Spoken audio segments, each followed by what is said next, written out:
Welcome into another episode of Hot Takes and High Stakes. We are your hosts, Taylor and Austin. We're continuing on our conversations within the divisions, and today's AFC South episode is peculiarly not really an exciting one, but hopefully we can find some exciting parts and something to put some money onto later in the season for some future bets. A couple interesting guys that came up. Carnell Tate's a big one that was kind of fun, but yeah, I'm not real impressed.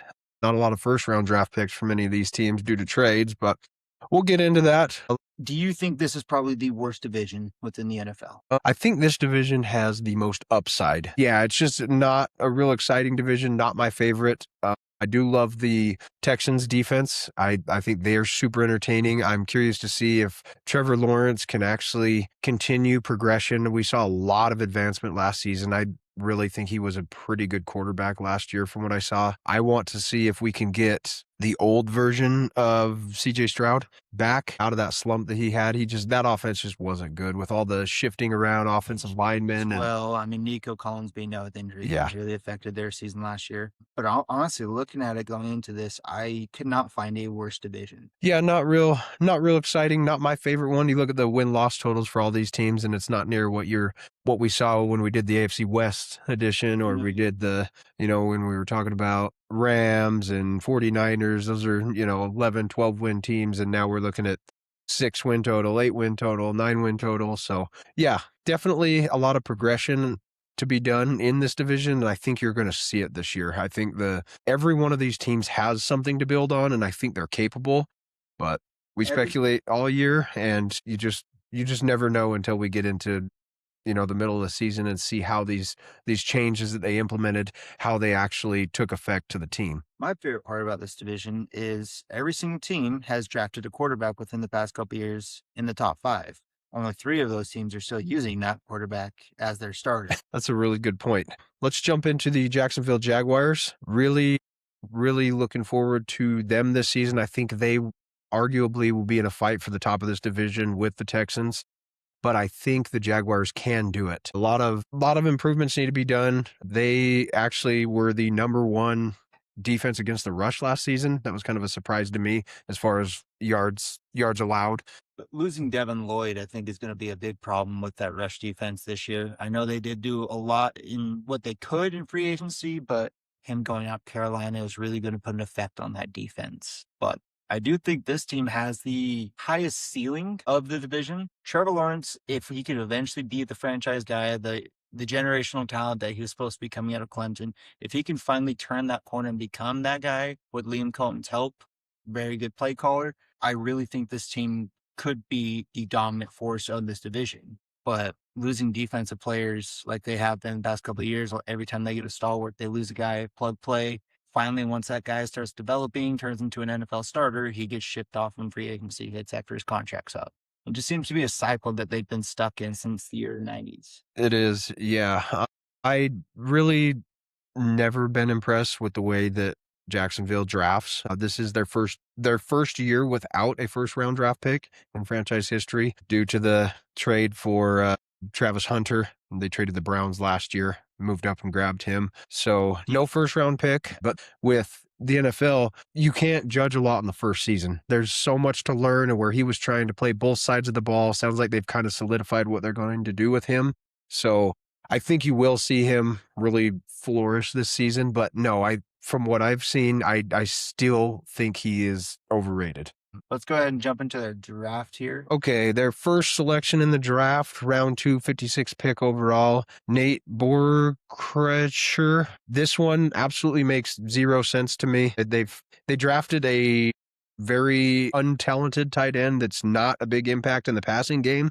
You're seeing a lot of these offenses go towards these in-depth, huge, heavy tight end packages with multiple tight ends. And I mean, he looks to fit the part of a really good run blocker in those big, heavy set packages. But from what you've seen in college out of him, only 417 yards receiving, 38 career catches, nothing really outstanding as far as tight ends that we've seen come out of the draft in the last couple of years. To be fair, though, Texas A&M does not run a tight end friendly scheme. They're more the deep throws to the receivers on the outsides or the running gun to the running backs. They've not really been a tight end development school. So I was a little shocked at the pick as well. But this kid does have a lot of talent, and with enough targets, this could actually be a good pick. Yeah, they just have quite a bit of depth there. So really interested to see what kind of packages they're going to be running. Obviously very heavy with the amount of tight ends that they have. Let's jump into their next pick. Albert Regis, D tackle, another A&M guy. Really like a brick shit house, this guy. 116 tackles, 11 TFLs, 3.5 sacks, 10 pass breakups in 5 seasons. That's pretty outstanding numbers. I'm A little light in the pants, though. 6'1", 295 for a D six. tackle. The height's a little concerning, but dude's an absolute wall. So it will be interesting. I did look into the Devon Hamilton trade status. They still haven't traded him, and I know they're really worried about salary cap with that guy. So that'll be interesting to see how I think we'll get an answer to that once training camp gets here and we see how this guy fits in. But yeah, a little concerning with height, length there for sure. But I don't think it was a bad pick.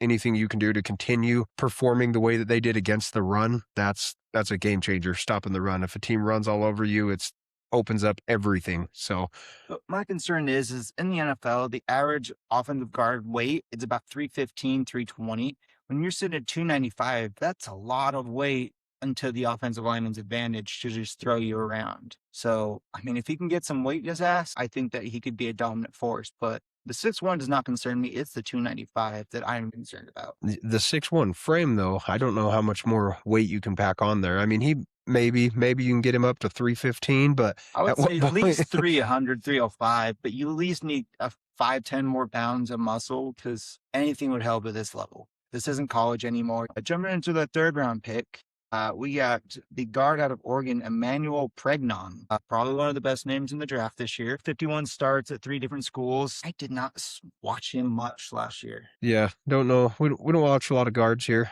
Overall, though, well, let's touch on this defensive back out of Maryland here. Pick number 100, Jalen Husky. Jalen Husky, Jaguars have him listed as a safety coming in to possibly fill in all of the injuries and all the players that they lost in the free agency.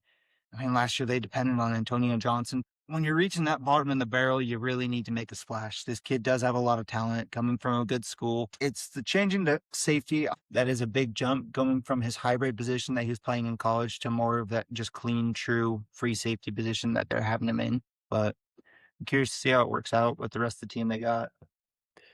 Yeah, let's cap this off. My overall draft grade for them, I think I'm going to stick with a D. I'm not real impressed with what they have. Seems like the areas they did draft, they do have quite a bit of depth depending on, health statuses going into the season, what they decide to do with a couple trades that may happen. But I'm going to give them a D. Where you have them at? So I think I'm going to give them a C. They didn't have a lot of splash players, but not having a 1st-round draft pick kind of makes it a little difficult. They did get some needed positions. So I feel like they did do some good things. So overall win total. I've got them at win-loss total. You're seeing a lot of 9.5s, also some 8.5s on the market. Looking into their schedule, I'm thinking they're going to be right around that 9-win mark-ish. Let me pull up the schedule here and we'll take a look. I feel like 9 wins is always kind of like that comfortable line for the Jaguars. They're always around that 8, 9 win mark. It should be. And really, I think their biggest challenge is going to be these divisional games. Tennessee's really going to ramp up that defense. They're going to get something going offensively. And I think you're going to see Cam Ward start to make some plays. They have some receivers there. Last year, it was just, let's get him through the season. Let's take care of the ball. Let him keep his head on straight. But I think this year, you're going to see the Titans go after it a little bit. And I think they're going to surprise some people. So really, I think their divisional matchups are what's going to be the kicker on this. I think most of their non-divisional games, they can be winnable. Those Jaguars are always that team that you just never know with them.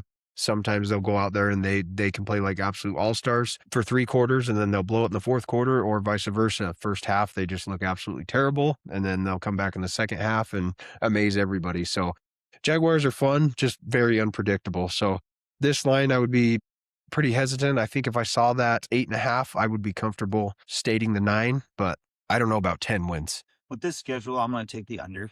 This is a difficult schedule, but they also have those back-to-back weeks in London too, which I guess they should be accustomed to by this point. But nonetheless, I could see a couple of easy wins. You got Cleveland start out the season. Tennessee, they're going to take one of those games. Who knows where Chicago will be, Pittsburgh, who knows where they'll be if Aaron Rodgers will be playing. I think it's really going to come down to that week 18 game.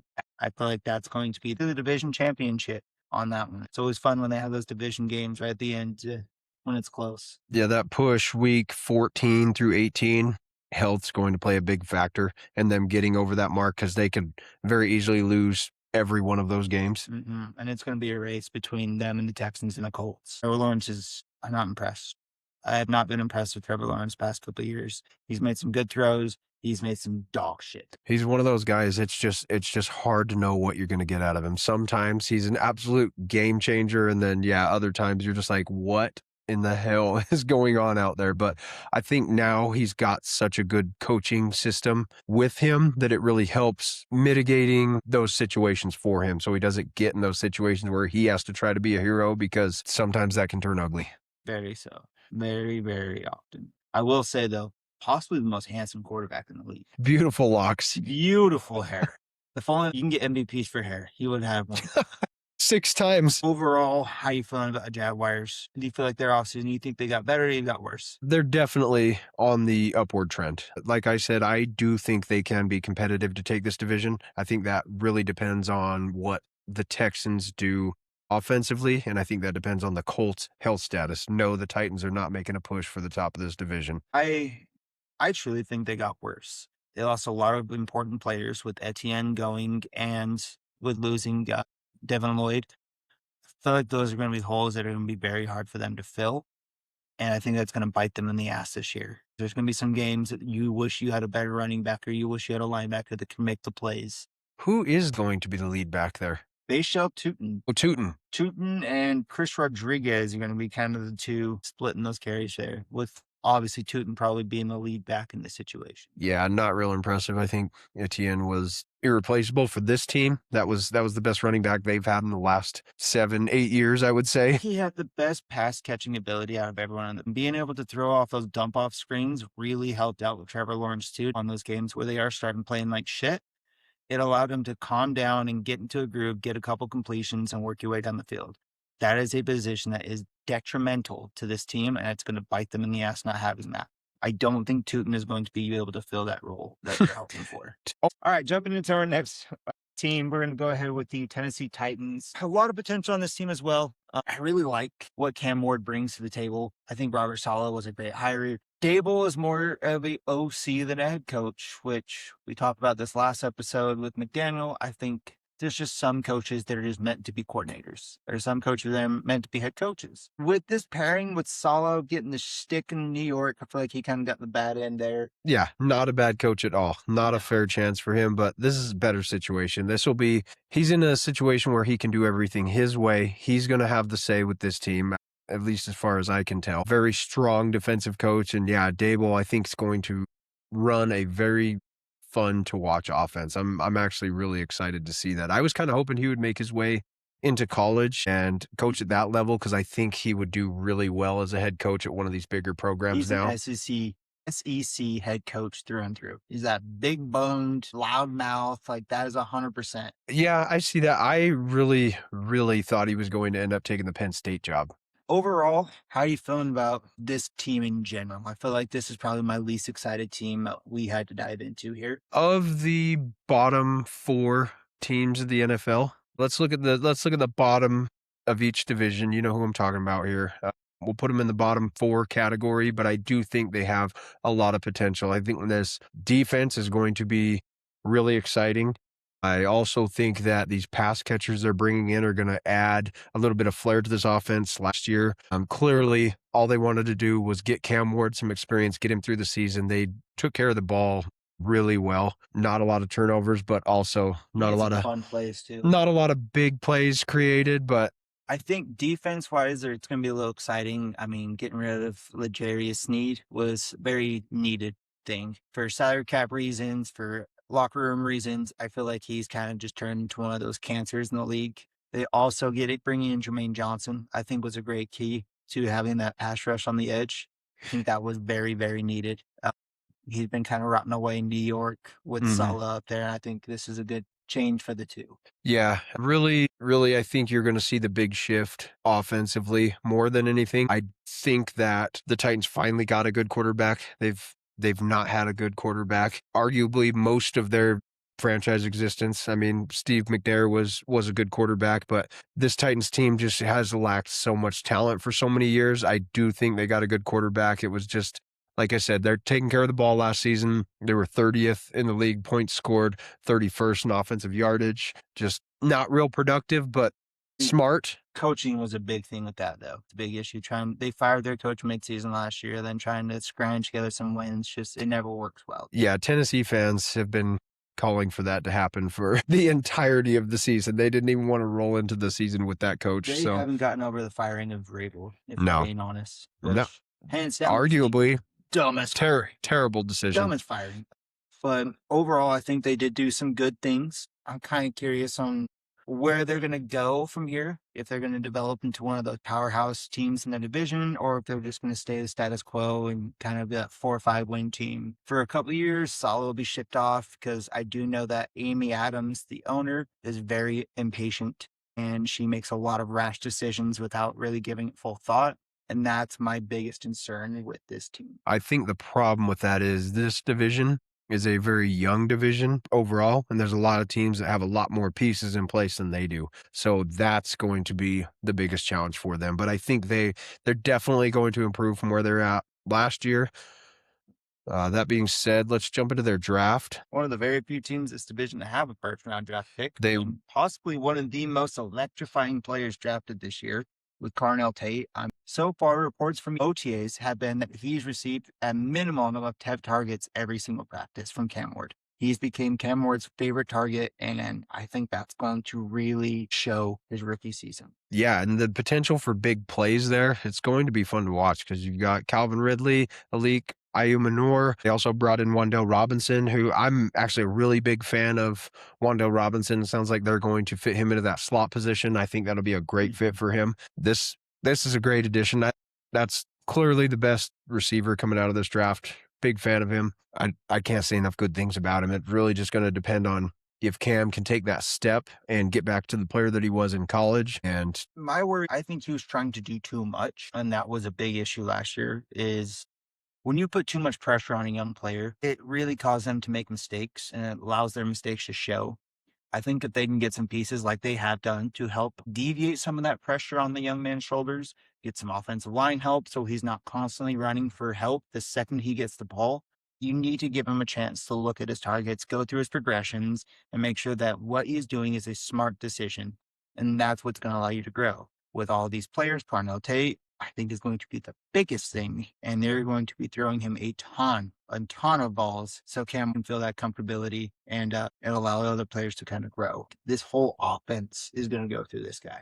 Yeah, that being said, last year, the Titans, Raiders, Jets were all tied for 3 completions for 40 yards or more. So I think this upside with this offense now, actually having some talent widespread in their receiving group, I think we're going to see a major difference. It's going to be fun to watch. Their second first-round pick, Kendrick Falk, edge rusher out of Auburn, giant 6'5", 275. Holy shit. Yeah, this guy's a big rotational player. He's got the ability to play defensive tackle with his size.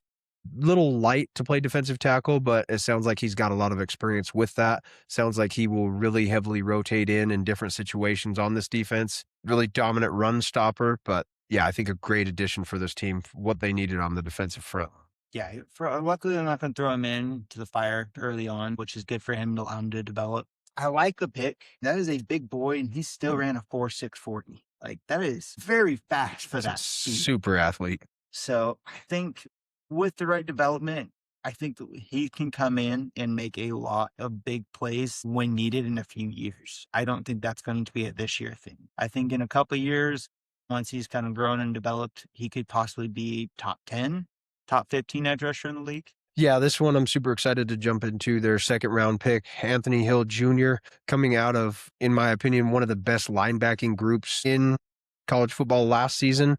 This guy's going to be an immediate starter. 17 sacks, 31 tackles in his 3 seasons there. He was the play caller for this Texas defense, and yeah, I think he's immediately going to fit right into this defense. Huge asset there. Fitting into this system was Saleh. Saleh's coached some of the best linebackers in the game. He's one So, of the best defensive minds we have in the league. I think that's a great pairing. what is your take on the overall draft for the Tennessee Titans? I can't give him less than an A minus. With that situation, with what they had, yeah. We didn't go into the trades that were involved with why they were missing so many third round picks, but yeah, as far as the 2 picks that we talked about here, great. I'll go with a B. Go with a B. I don't think you could have done any better with what this team needed. So the line for the Titans is locked at 6.5. Pretty much every market that I'm checking looking like 6.5 is pretty solid. Without even looking at the schedule, I'm going to say over. I'm not going to say they're going to win the division or even be close, but I think 7-8 wins for this team, I think is a very comfortable thing. And they're playing a lot of duty teams throughout this season. Yeah, definitely the Jets. I don't know if the Jets will get a win this year. Every time I see them match up against another team, I'm like, oh, that's a win. Well, the Jets and the Browns, so that's 2 wins. I think 5 is very doable. I think getting that 6-7, they're going to have to really, really step up defensively and put their offense in good positions to win these games. And I think with this talent coming in, they can be in those situations, but I still think this team is just a little bit too young to push beyond 6 wins. I'm going to heavily favor the under. Take the over because I think they could upset Houston week 18. Whoa. Yeah, they're not beating Houston. I'm not saying Not at any point. Seasons.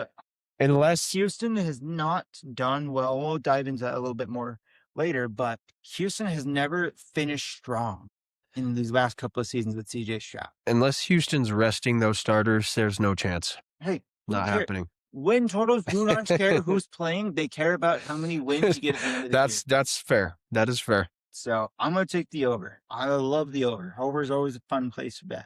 Under's boring, but take the under. Overall, how you feeling? The outlook of this team moving forward. I think they got great bones. I think they put in some good structure with the head coaches and the good young draft picks they've got with Cam Ward and Carnell Tate. I truly think this is a arrow pointing up. Again, yeah, I think they'll double the amount of wins or close to double. I think they had 3 wins last season, if I remember correctly. But yeah, hard to get less. Yeah, I don't think they'll do quite that bad. They're going to blossom a little bit, but yeah, this team's very much under construction, really being the first year with Saleh, and usually coaches and situations tend to work out better in that second year, so I would look for a lot more progression here later down the road. I don't think we're going to see all of it this year, but I do think you'll see progression. And normally I would agree with you there, but I think in most situations, these are 2 coaches that are coming from previous coaching positions who have been in the league for a long time. They've also coached under some very high and important names like Kyle Shanahan, like Nick Saban. That's fair. And they both have recently gotten fired. Over some just straight bullshit. Bad situations. Yeah. But they're both glad to get out of New York too. I mean, get off that damn stadium. That is the ACL destroyer. MetLife. Fresh start in Nashville. Nashville's the new Vegas. That's where everyone wants to go. Oh yeah, it's popping. And from word is, there's a chance they're getting a baseball team too. So if Nashville can secure a baseball team, that's even more for the economy, and maybe they can even do more for the team. They are absolutely getting a baseball team. 100% confidence. I think it makes more sense, but that'd be exciting. Overall, I think this is a arrow pointing up, but like I said, but it's going to come down to if there is patience. It's not going to happen overnight. This isn't going to be back in the AFC Championship like they were in 2020. It's going to take some time. They're going to have to learn. They're going to go through growing pains. Like you're saying, it's one of the youngest teams in the league as well. It's going to take some time, but if they can stick through it and they can have that Dan Campbell approach where just be patient, just stick through it, and they could build something way stronger than just a year in the championship and out. When he took over in Detroit, how he told them to be patient. Change the culture. Before they got their first win. But he had to put a process in place, and he stuck to his process because he knew it would work. And the ownership believed in him. And that's what they have to do with Saleh here. They have to believe in him. He did not get that belief in New York. And I think that kind of caused part of his downfall. Early Saleh in New York was awesome. Like that defense was top 5. they're stuck with Zach Wilson, so you can only do so much there. But like we had so much hope for the Aaron Rodgers solid series. He doesn't have to have Geno as his quarterback this season. I'm sure he's more than grateful to have Phew. Kellen Ward on this one. Before we move on, I'll give you one more chance to not say that the Titans are going to get 7 wins. You're sticking to it? I'm going to stick with it. All right, jumping into our next team, we have Indianapolis Colts coming off kind of a depressing back end of 2025. That was such a They strong started start. off. It was so fun. So fun. Dude, the injuries killed it, but I mean, we did see a lot of fun from Jonathan Taylor, like always. He's always an electric player. But overall, how do you feel? How are you feeling about the Colts? Colts ranked 8th offensively. That's huge for them to be able to grow off of. Get Daniel Jones back. Super excited to see that. Where they need the most improvement, obviously going to be defensively. They were 21st in the league, allowing over 24 points a game. They did have 21 takeaways, which is pretty good. But yeah, I think if they can continue to build off what we saw at the beginning of last season and continue to come out with that fire and that hype that they had, that was super fun to watch. Daniel Jones he's a real quarterback. I hope that wasn't a one-hit wonder, and I hope he's actually a guy for them. They've got super fun, talented wide receiver group now, especially after the draft. Alec Pierce got his big deal. The hell out of me. Was not expecting a 6-figure, or excuse me, I didn't see that. 100 million plus contract. He's good. Yeah, I didn't see that coming either. But yeah, he's obviously their guy. Big playmaker. Hopefully he can finish his career being the Julian Edelman equivalent. In my opinion, that's who I think of when I watch him play. But see, I see more of Jordy Nelson, that deep threat white guy that kind of that. I guess that's a good one. Speed that sneaks past safeties. That kind of seems to be where he seems to shine. So we're both in agreement to that Anthony Richardson is not the quarterback for the team. No, sounds like he is in there. He's taking reps. I just think he's gonna be a trade token here. I think they'll try to get him in some preseason games because the athleticism is there, but Anthony Richardson just can't catch a break. I mean, last year would have been the fight for his job. He's given up his job now at this point. Like, it's safe to say that Daniel Jones has taken it from him. But yeah, an orbital fracture from an exercise band. Like, what a bad break. Yeah, just bad. No pun intended. He's so big and athletic. They drafted him at 20, 21 years old, so he's super young, not a lot of experience. But I think at this point he needs to be traded. He needs to go experience fresh green grass somewhere else, maybe in a backup situation, maybe even fight for a place. Like, to be honest with you, I'd rather Anthony Richardson over the quarterback situation in Atlanta right now. 100% Anthony Richardson over Tua or Penix. Yeah, that's too bad. Penix, I figured that would be the outcome of that situation, but he was so fun to watch at Washington. I enjoyed watching him, but I always kind of knew in the back of my mind, I'm like, he's not a first-round draft pick. No, the knee injuries are always concerning, especially when you start getting them young. But we're getting off track here.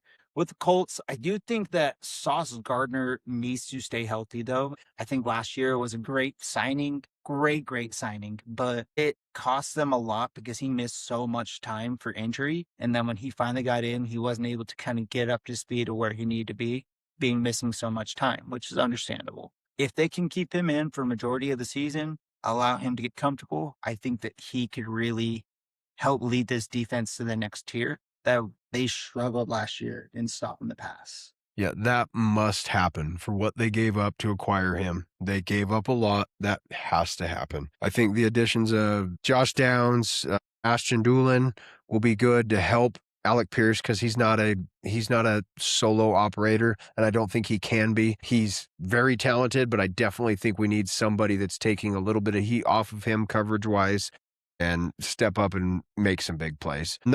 Not the best receiver group they have, but they execute well. They do a really good job. I really love the Tyler Warren addition. Yeah. I think right now with the tight ends probably being one of the most popular offensive positions in the NFL right now, that was a phenomenal pickup for them, and that guy is just going to get better and better. I'm excited to see that jump from Tyler Warren. Like, because it's always that first 3 or 4 years is where you get the most progression out of your tight ends before they're really capped out at their capabilities, you know? To see what he came out with last year as a rookie, to be able to step into year 2, get a little bit more comfortable, a little bit more developed, that kid could be really exciting for the next coming future, like a Brock Bowers, Tyler Warren comparison. Absolutely. Same category. Same category. I think that would be a very fun offense. My biggest concern before we jump into the draft real quick is Daniel Jones's Achilles injury. I know it happened early in the season, and so it's allowed him a lot of time to recover and all that stuff. I have not seen a lot of reports about it. They're saying, yeah, it's good, yeah, it's fine. But we've all known that a year after the Achilles injury, you have no mobility. And he is young. He maybe can recover a little bit faster, but it's a struggle for a position that you depend on that muscle so much to get your throws that it worries me. I think luckily enough for him, it was early enough into the season that he kind of got a head start on the recovery. But yeah, that's still one of those injuries that you're probably 2.5 years to fully recover to where you were, if you can even reach that again. Yeah, I mean, hopefully it's not going to take that long. Hopefully he can just jump right in and be just like the same dynamic player we saw last year. But we'll see. I guess only time will tell at this point. Jumping into our draft grades, like we mentioned, there's no first round draft pick due to the Sauce Gardner trade. So the second round draft pick is a linebacker out of Georgia with the name CJ Allen. See, linebacker coming out of Georgia, it's hard to kind of go wrong. It just seems to be a good pick. Yeah, Buckus Award finalist. You can't go wrong with any of the linebackers that went in these first 5 rounds in this draft. The depth for linebacker was just absolutely incredible. And that position, probably more than any, has been asked to do so much more at the NFL level than they've ever had to, because the ability that they have to cover has to be at least to a safety status. Probably not as good as a corner, but they have to be able to cover so well, and you still have to hang in there and be able to stop these backs and be able to stop someone like Cam Scadaboo and take an absolute hit like that. I can't believe the athleticism of the linebackers in this draft. I do think, though, that this guy is put in possibly the best situation to train for that transition.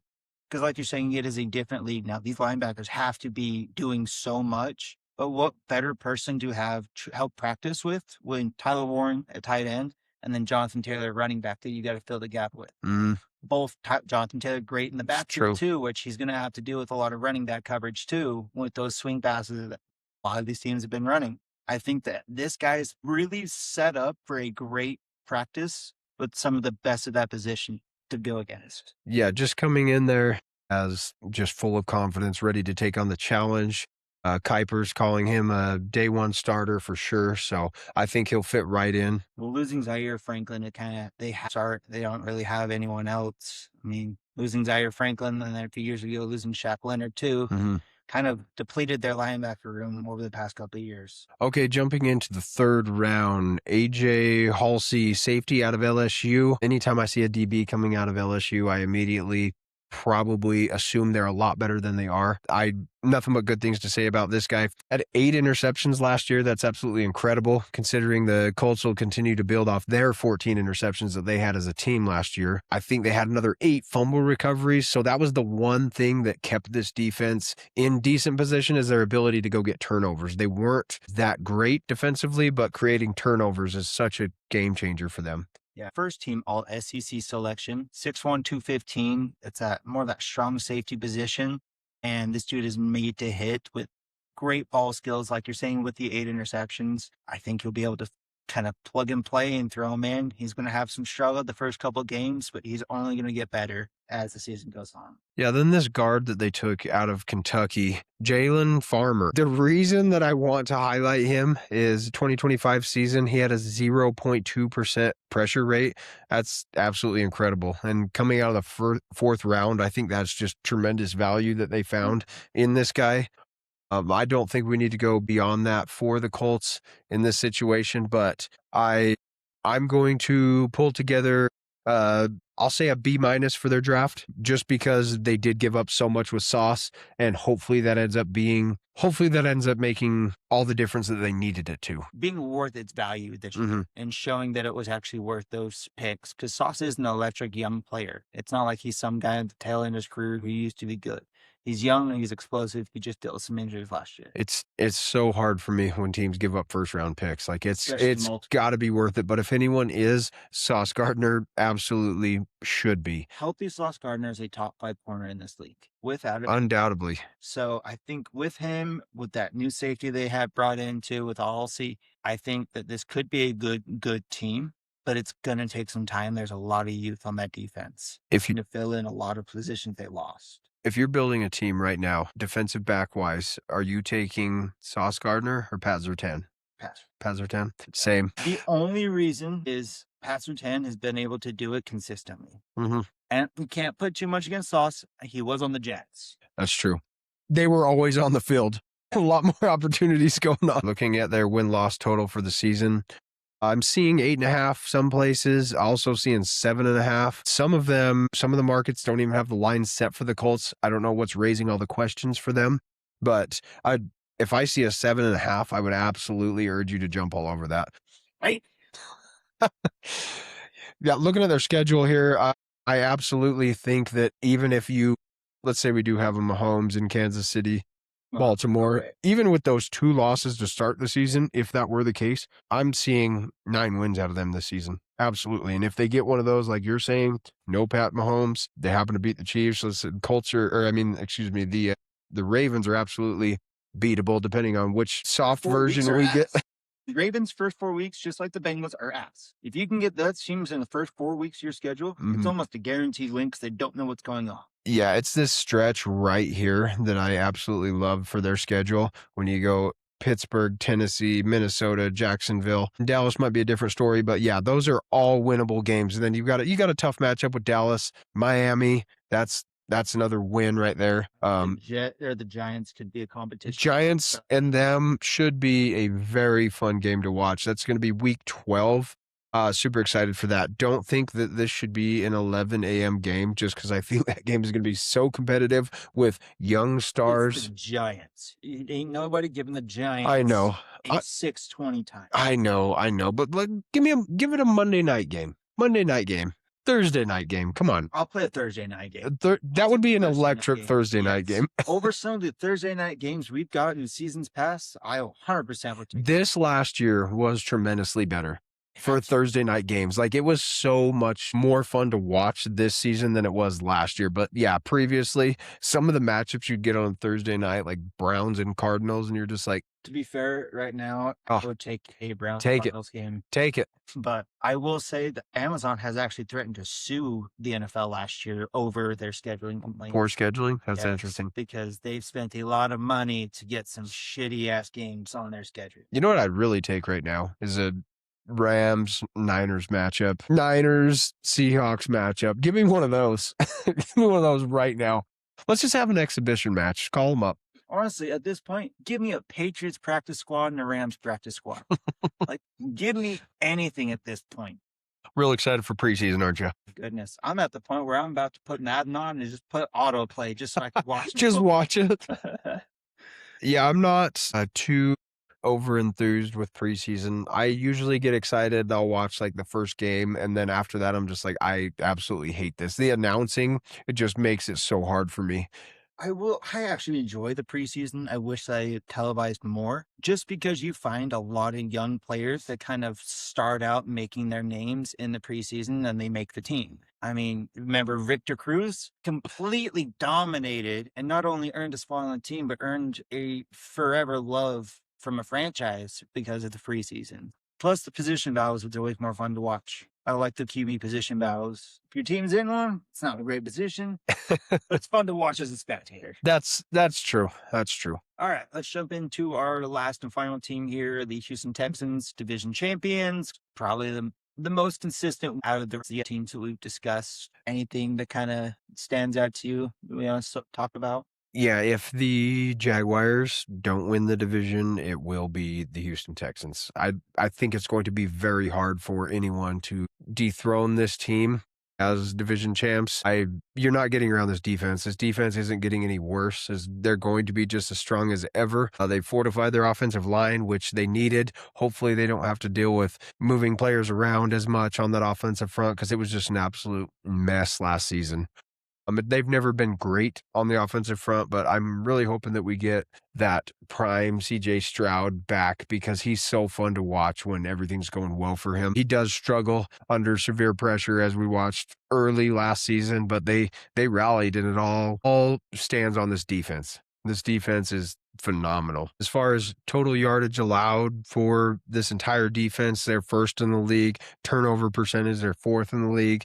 Just a fun defensive group to watch. I love their coaching. I love the way they play. They play borderline reckless, but they understand their assignments and they don't get beat. But yes, there's some structure to it, but they play like their hair's on fire. And I absolutely love watching the Texans play defense. Yes, that Brian Cushing, JJ Watt defense kind of reminds me a little bit of that.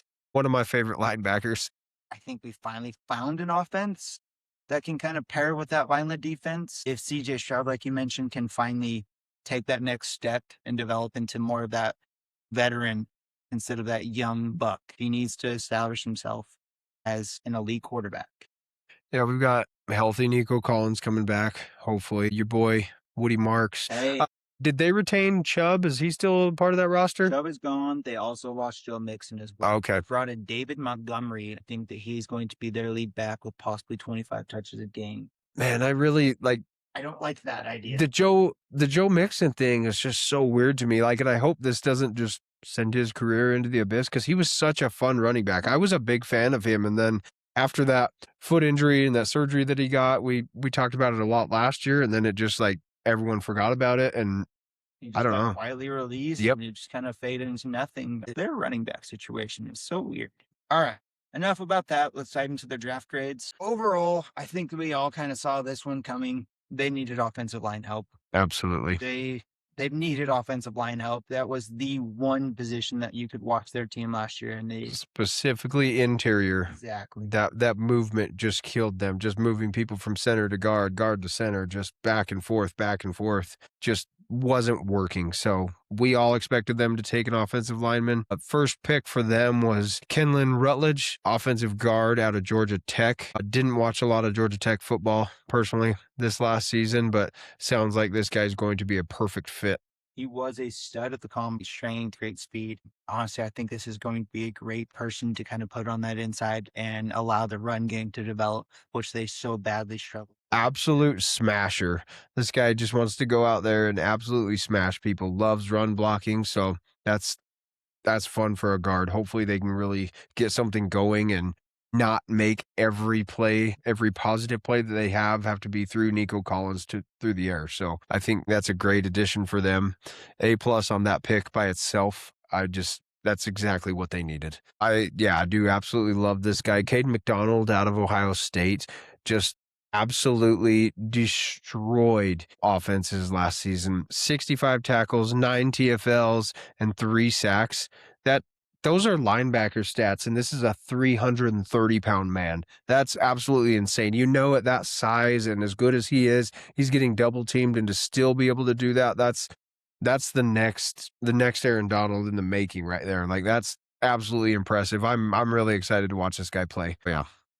Yeah, this kid just dominated through and through every single game. He was destroying run games in the inside, pressuring the quarterback. It was just a wreck of a player. I could not have paired better with the dominant edge rushers they have. I am scared for this pass defense coming up. Martin Clean, just another Michigan tight end. I was a little shocked. Sounds like this guy was a really big reach. I mean, he's a great blocking tight end, but I mean, Dalton Schultz is similar, so I don't really know what they saw in this guy or what made them reach for him. I don't think he's going to be bad for the team, but I definitely think this is more like a 4th round guy, not a 2nd round player. Yeah, I would agree. I think they kind of reached up on this. I mean, I know they've struggled at tight end. They've kind of good tight end. Schultz is just there. Like, he's not bad. He's not good. He's not. I would consider him the most average tight end in the league, probably. He makes some plays. He does have some good touchdown upside in the red zone. He does pretty well there, but Schultz with Dallas, yes. I think that he was a great player. I mean, obviously he's a little bit older. You kind of seen that the injuries over his career kind of taking a toll at this point. I think they did need a tight end to kind of give that safety net so everything isn't going through Nico Collins. They don't really have a comfortable run game yet right now that they can lead through. So they need some sort of safety net for CJ Stroud. And I don't think that any of the other receivers can be that either. Jumping into the next, if you want to kind of jump into another round 4 pick, just another guard, just needed, absolutely needed depth for a needed position that last year just showed every single game. Bad running, CJ Stroud getting run for his life the second he gets the ball. They completely had to override this road, and they did a great job on this player. Draft grade wise, honestly, out of just necessity, I think they needed a B plus here just because they got all the positions that they needed and shoring up their offensive line help. Yeah, I'm all about 100% draft for need, not best player available, and they drafted for need. So yeah, they're an A for me, 100%. I think they did great with what was available. Really excited to see this team this year.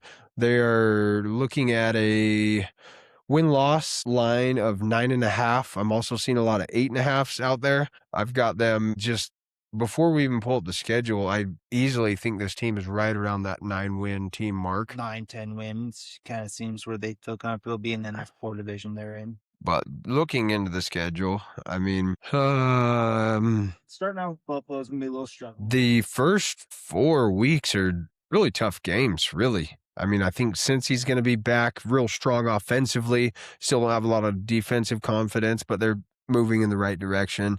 Buffalo is always going to be tough with Josh Allen. I think Dallas is that Dallas is going to start strong. We'll discuss that later when we get into the Cowboys in a later episode. But yeah, that's tough out of the gate, but then you get Tennessee, Jacksonville, New York. I think they have the ability to beat all of those teams. I think they can beat the Chargers. I think they can beat the Browns. Daniel in there. We could have something cooking there by about week 9. I'm not saying that's a walkthrough by any means, but they have the ability with a good, healthy CJ Stroud. They can do that. But yes, anyone coming out of the AFC West division is going to be tough this year, 100%. But they can beat the Browns. I am curious with Washington.